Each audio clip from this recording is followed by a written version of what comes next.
Hey, all you cool cats and kittens. Have you seen that yet? I hope you have. It's crazy, crazy stuff. Hey, want to share a couple things with you in a different sort of way. We're trying this little screencastify instead of a typical YouTube message. Um, but here's what I wanted to share with you. You're taking a look at these results, right? These are all of your results over all four classes.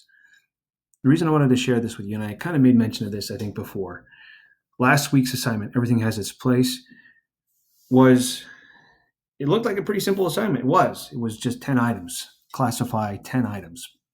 But the thing is, um, as simple as it doesn't seem as though there was a whole lot of consensus across the board as to how best to do this. Shape looks like it kind of won out, with 29% of you saying that that was the best method, followed by color.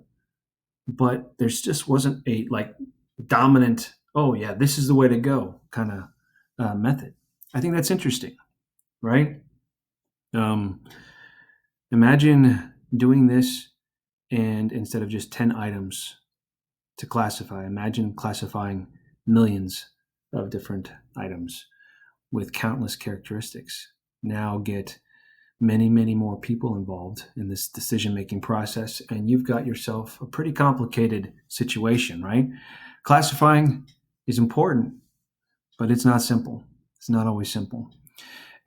So, this is what I would like for you to take a look at today. I've got two things. Item number one. This is actually, let's go back to this page right here. So, a couple days ago, you started this process. You started with folder one, right? And I asked you to take a look at folder 1, 2, and 3, those first three parts. And today, I'm asking you to wrap up with folders 4 and 5. So jump straight to folder 4. Does that work? Come on.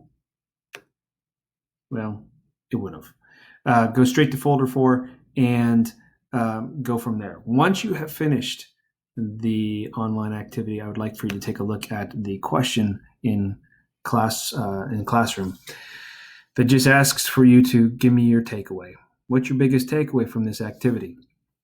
And I ask that you do one thing. You've invested a little bit of time in this whole activity at this point, and I'm asking you to give me a thoughtful response. Some of you are pretty adept at being brief and concise, which I appreciate, but at the same time, I'm interested in your thoughts.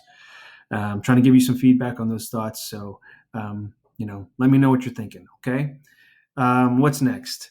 This is part one, so now we look at part two. Part two is a gizmo on cladograms, and I've also included in the stream or the classwork someplace there the worksheet that goes along with this. Look, it's a lot of pages. It's 8 pages.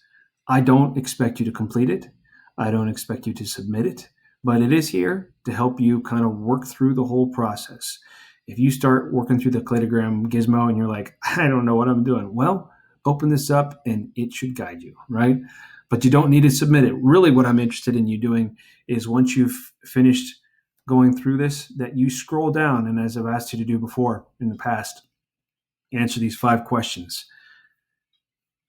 at the bottom of this page. And once you've done so, be sure to hit check your answers or whatever it says for you. Maybe it says something different for me.